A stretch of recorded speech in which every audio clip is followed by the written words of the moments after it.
Rob Port sitting in for Jay Thomas, 701-293-9000.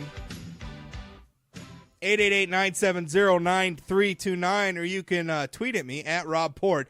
Our guest now, Ryan Rauschenberger. He was up until not too long ago the deputy tax commissioner. The Corey Fong stepped down, and Mr. Rauschenberger was appointed to finish Corey Fong's term in office. So he is our current tax commissioner, and he's running to be elected to a term of his own as a tax commissioner. Ryan, thanks for your time.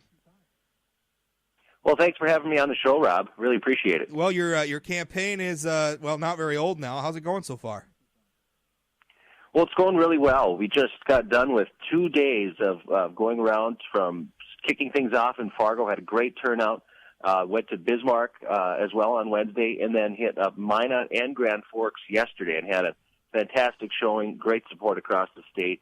And I do want to send out my appreciation for everybody who's been supportive so far. You've raised a lot of money so far. I saw you put up over $134,000 in the first fundraising report. That's impressive. How'd you get so much traction so early?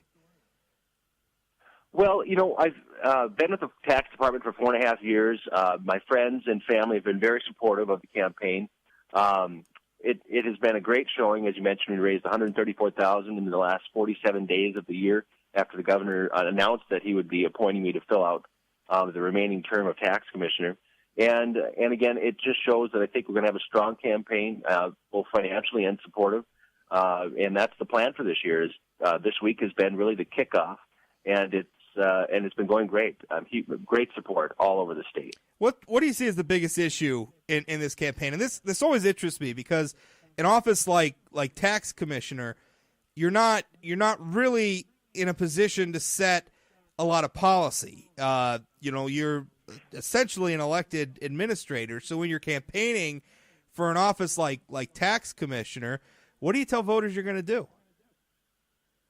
Well, that's an interesting point, Rob. In North Dakota, we're actually, the tax commissioner is the only tax commissioner that's actually elected statewide in the nation. Most are a governor cabinet position. So it is unique in North Dakota to campaign to be tax commissioner. And I'm lucky that although I don't set policy, we are really advisors to setting policy. We work with both sides of the aisle on tax legislation. We work with the governor's office when they're preparing their budget. And even though we're not the actual policy setters, we do have a role in helping others set their policy. We do have influence in that sense that we work very closely with, like I mentioned, the legislators in the governor's office in working with their bills. We tracked over 300 bills this last session. We write more fiscal notes than any other agency. We're very involved with helping to craft that legislation, and in ways we testify on. We are asked by legislators to testify on many of these bills. If not one can the forecasted revenues handle this much of a cut, for example, in income taxes, or can this much property tax relief be funded through a certain revenue source? And in that sense, we do play a role. And we're proud to play that role. Your opponent, who is Jason Astrup, he is going to run for the Democrat endorsement to be on the primary ballot. He's the only candidate on the Democrat side who's announced so far, as you are for the Republicans. He has said that there's and I'm quoting now directly from Fargo Forum article because he announced his campaign this week as well. He says, I quote, "There's a big problem when it comes to property taxes in North Dakota, and it starts with one-party control." And he says basically, if we're doing so well, hold on here, I'm losing my place. He goes, the tax commissioner's office must be more than just a collection and reporting agency. And he points out that they were a driving force in government under past Democrat tax commissioners, Heidi Heitkamp, Kent Conrad, Byron Dorgan. He's, essentially making property taxes a big issue of his campaign. What do you say about that issue? Well, I think that's interesting because the Republican legislature has done so well in reducing property taxes right now, just from year to year. In Fargo alone, from 2012 bills to 2013 bills, they went down 25%. That is a significant drop in property taxes in Fargo, and I don't see where the legislature went wrong at all. I thought the legislature did a fantastic job of taking a bite out of the property tax bill. I've had positive reactions from taxpayers, either emailing me or when they see me talk to me about their property tax bill, and actually admitting that they appreciate that the legislature and the governor signed into law a significant decrease in mills for schools and also the 12% property tax credit. So I do think the legislature did a great job. I don't think that I don't agree that there's an issue right now with the property tax system. Now, we do have the task force for property tax reform, where that's more of looking at the actual mills that are in place and seeing if they're needed or not, or whether or not there's some consolidation needed. But in the sense of property tax relief, which is different than reform, in the sense of property tax relief, I think we've done a fantastic job in Bismarck. 701-293-9000 if you'd like to ask a question, 888-970-9329, or you can tweet me at Rob Port. Ryan, let me ask you this question, because this is something that's always bothered me about the legislature's approach to property taxes, where it's essentially the state is making an appropriation to local governments with an expectation that local governments lower their mills. The spending's not going away, right? It's not a spending reduction, right? Like when in my household budget, when I want to reduce the amount of money that I need to make, or what have you. I mean, the spending's not going away. The taxpayers still have to support it, but instead of supporting it at the local level, we're now supporting it at the state level. Is that really tax relief, or is that a shift? Well, I do see it as tax relief. You're right that when we and the program has changed a little bit. It gets more complicated because we have property tax relief being delivered through the school system, which is the major portion of the property tax relief. Where we've said you have to now, before 2009, the old cap was 185 mils. You now have to be at a 60 mil cap, but we're going to increase your per pupil student payment. And what complicates things is that there's two things going on there. There's school finance reform, but there's also property tax relief, where it is a goal of the state to provide more of school funding than having it on the property tax bill. So it is coming out of the state coffers, but at the same time, we've been able to benefit from our expanded economy at the state level. We're still lowering income taxes. Individual income taxes are 38% lower than they were in 2009, but then keep property taxes even lower as well. And my philosophy is we shouldn't levy any more taxes than we actually have to. Right. I mean, if we have the ability to provide even more property tax relief or even more income tax relief this next session, I think we should do so. Well, and you're right. The state is flush with cash, and so we're able to shift those spending obligations from the local level to the state without having to raise any state taxes, because we have these surpluses and this. I think the last revenue report I saw from OMB for the general fund, we were already up 20% over last biennium. So I mean, we're able to take that and put it and not feel any pain at the state taxes.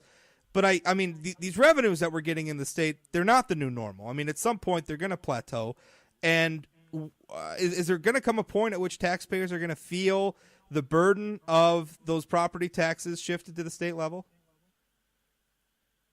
Well, I have been very open to saying, there's a lot of the income and sales tax base, I should say the sales tax base that we're seeing, does have a lot of one-time infrastructure in it.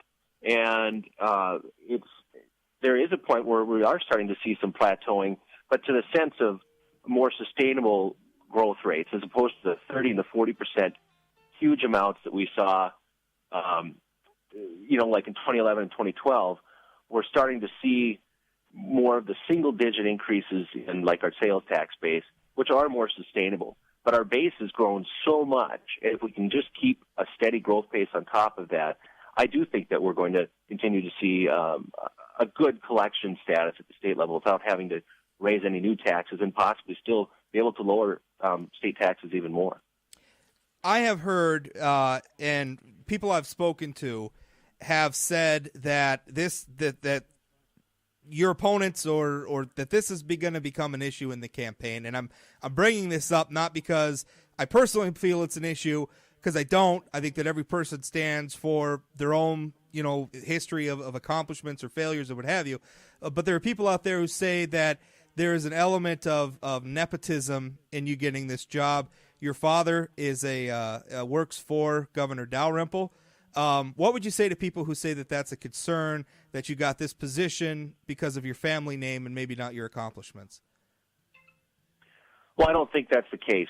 My background, I think, speaks for itself. I've been the deputy tax commissioner for 4.5 years under Corey Fong. The tax commissioner's office is a constitutionally separate office from the governor's office. They have no power necessarily over the governor's office, and the buck stops with the commissioner. I've worked with the governor for a number of years. He decided that I was the best person for the job to be commissioner. I'm glad, and I appreciate the opportunity to serve.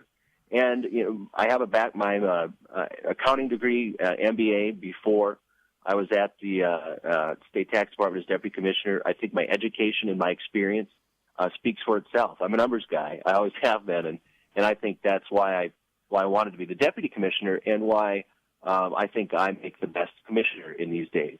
I've been around. I worked at the Commerce Department, starting even before the oil boom on energy development. So I've been able to see that ramp up, and have been around to witness the exploding economy, and it's been great. I mean, North Dakota is doing so well. We have some of the fastest growing personal incomes.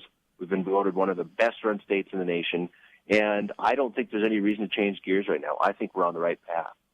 What do you think the biggest issue is facing the state of North Dakota in the next 4 years, which would be, if you win, you're going to be in office for the next 4 years. What's going to be the state's biggest challenge during that time?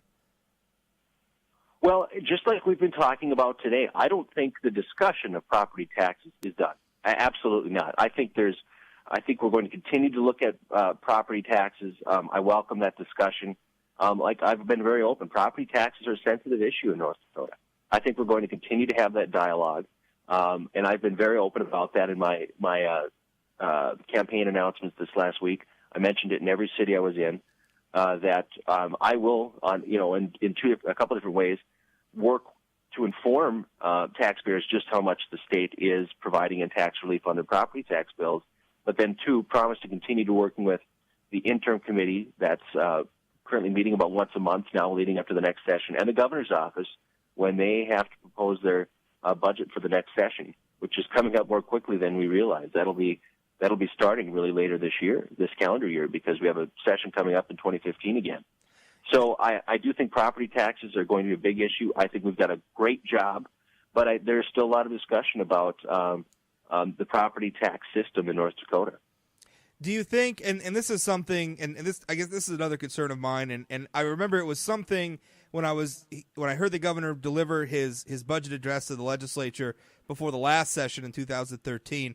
I remember him saying specifically that he was announcing his plan. We were going to do a permanent buy down, and I know the governor's office doesn't like that term, but I'm going to use it because I think it's appropriate.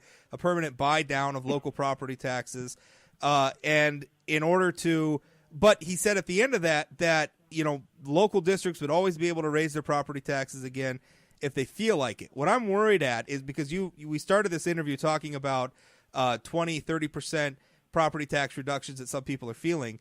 Is that really going to be the new normal, or have we just reset at a lower level by taking a chunk of local spending and putting it on the state's plate and basically leaving the locals open to raising those property taxes back up to where they were before? Well, and that's a good point, Rob.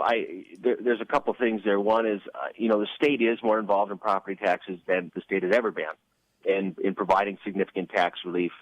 But in the end, as much as we have been providing a tax relief, it's still a local tax. I think that's what a lot of the discussion, and I'm glad you mentioned that, because I think that's where a lot of the discussion with property taxes are going to be going now is, okay, now the state's providing all this relief.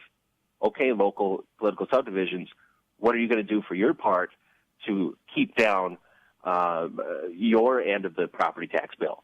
And I think that's going to be a huge part of the discussion in the interim leading up to the next session. I mean, we just had an interim meeting just within the last couple of weeks, and that was a huge.